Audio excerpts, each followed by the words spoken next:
G'day Bifrosters. So following on from the OR video, this is the same rig, it's random points in a sphere, but this time I've plugged it into the solver, and we're in the solver, I've plugged it into the solver from the solver video because I just wanted to give these a little bit of movement while I demonstrate the next bit of logic.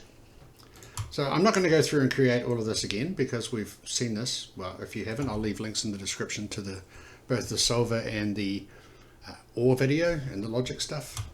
What we're going to do in here is we're going to apply the greater than or equal to and less than and equal to. And we'll just try and do that real quick. So this is a quick setup. Let's just up this a bit. We'll go to 5,000 points. And you see it disappears? That's because we're using the solver. So unless you're on the first frame, the solver has to calculate where everything is frame by frame. So you can either leave yourself on the first frame whenever you make changes, or just remember that when you change something and everything disappears, don't freak out about it, just go back to the first frame. It's just like working with particles. Essentially, because the solver changes things every frame, it doesn't know where things are on another frame. Alright, so here's the points in a sphere, here's the solver. I'll link the two videos in the description, and just in case you were wondering, here is all the color stuff we did in the OR video.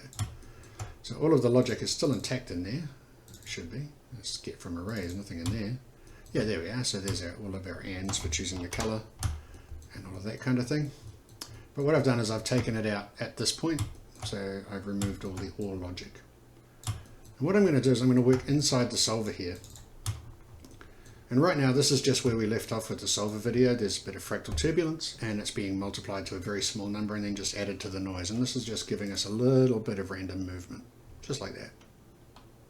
No biggie. We could, you can always play around with things if you want bigger movement or faster movement or whatever. But I'm fairly happy with this. I've just got a little bit of movement to apply my logic to. So let's crack straight into it.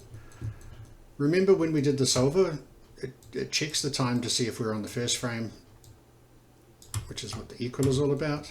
And then if we're on the first frame, it takes in the positions coming in. And if we're not on the first frame, it takes in whatever it's calculated. So at this point, it's added them back in. We've just got all of the points added to the points from the last frame. And that's providing us just a little bit of movement like so. So we already have the points. We don't have to set anything. We don't have to grab anything. First thing I want to do is I want to split this out into its components. So that's a vector 3 to scalar. Lovely. Because all I want to work with is the y component, so where it is up and down. Okay. So first thing I'm going to put down is a greater or equal. And we'll plug the y in there. In the second we're going to leave at 0. If I turn on my grid, you can see that it's centered in the grid. So roughly half of them are above 0 and roughly half of them are below 0. All we're going to do is just give them a little bit of upward velocity if they're greater than 0 and a little bit of downward velocity if they're less than 0. That's all we're going to do. We're going to just add a little bit to the position. So first off, greater than or equal. Are you greater than or equal to 0 in the y component? And now if. So essentially, the true case here is greater than or equal to 0, everything above the 0 point. If we just go to our right view, there's our 0 point there, that line. So everything above that makes this true, and everything below that makes this false. So in this case, we don't need to do anything else. We can just construct our true case and our false case. And our false case is easy. We're just going to, for now, we're just going to leave them still.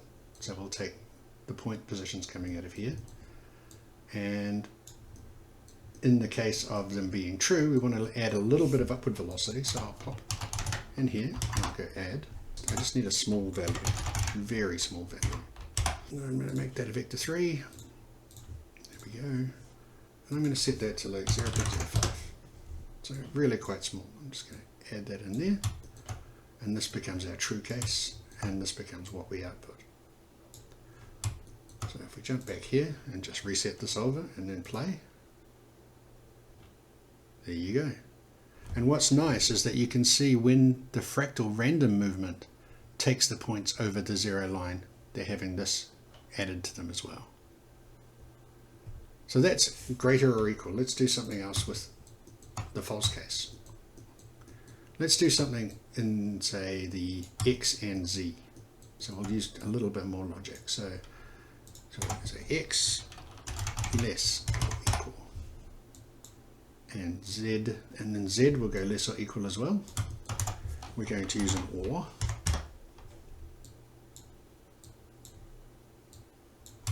Which we covered in the last video, but essentially if the x is less or equal than 0, and if the z is less than equal to 0, if either of those are true, let's just add a little, well, we need an if first. Let's just put down an if.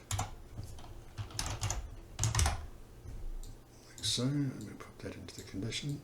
So the false case, we're just going to leave doing whatever it was doing up here. So in this case, it's still slowly moving up if it's above 0. And in the true case, what we're going to do is we'll just take these positions. This time, let's try an outward motion. So what I'm going to need for that is, to make an outward motion from the center, I need the vector between the point and the center, which in this case is just its position. So I'm going to take its position and I'm going to multiply that by a reasonably small number. So let's just create a value node, and I'm going to cheat this by taking this across to a float so that it applies this number to all 3 of my vector settings. Oops, that was the wrong thing. And let's make this 0.1. So right now I'm taking the position, I'm multiplying it by 0.1. I'm getting a tenth of the position. And then I'm going to add that back on to this, which, if you remember, these are our positions coming out. I'll just add that back on there and throw that into the true case, and then throw that into the output. Everything goes blank because it doesn't know what it's doing. So now that number's just a little bit big. Let's make this really quite small so we get a nice slow motion. Even smaller.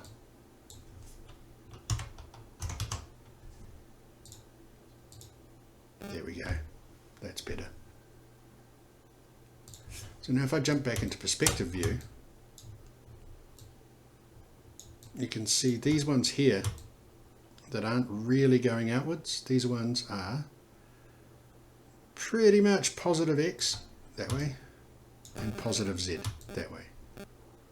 So what this is saying is that if it's less than 0 in the x or less than 0 in the z, we can of course really quickly change that across to an and less things will fly outwards, because it has to fulfill both conditions in that case.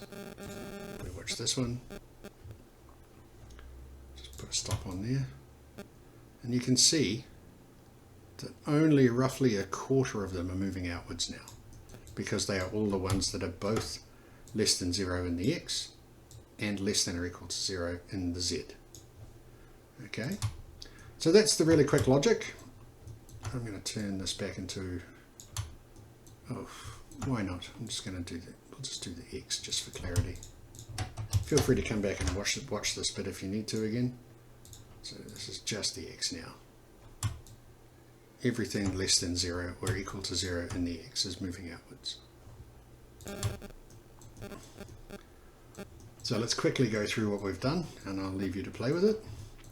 We just used the setup, we'll come out here, we just used the setup that we had for the OR video, where we had a lot of multicolored, random colored points in a sphere. I then put that into the solver, into the construct points, and then used the same color, random color settings to set the color, add the point scope, and go to the output. And this time in the solver, because I just wanted to get a little bit of movement going on, first thing I did is I said, hey, I want to find everything that's greater than or equal to 0 in the y. And there we are, I found those. That's what this does. I threw that into an if as a condition. So if this is true, if this statement is true, it's greater than or equal to 0 in the y, then I just added a very small amount to it. It's doing that every frame, and you can see it just lifting up. So at this point, we were saying everything greater or equal than 0 is to be moved up by this amount. Great. Then we decided to do a less than or equal to 0, just to show you how it worked, and I did that on this, in this case, the x. It's the same setup as here. I threw it into an if, made a true condition. The false condition just stays where it is and stays doing what it's doing. I wanted them to move outwards, so I took the position, multiplied it by 0.5 and then added it back, 0.005, and added it back onto the position.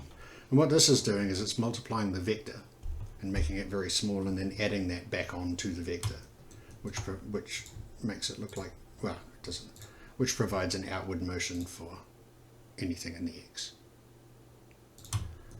Once that was all set up, that's the output of the solver. We constructed the points, set the colors, and out we went. I hope that's helped, and feel free to reach out, ask any questions, or play around with it yourself. Okay, thanks.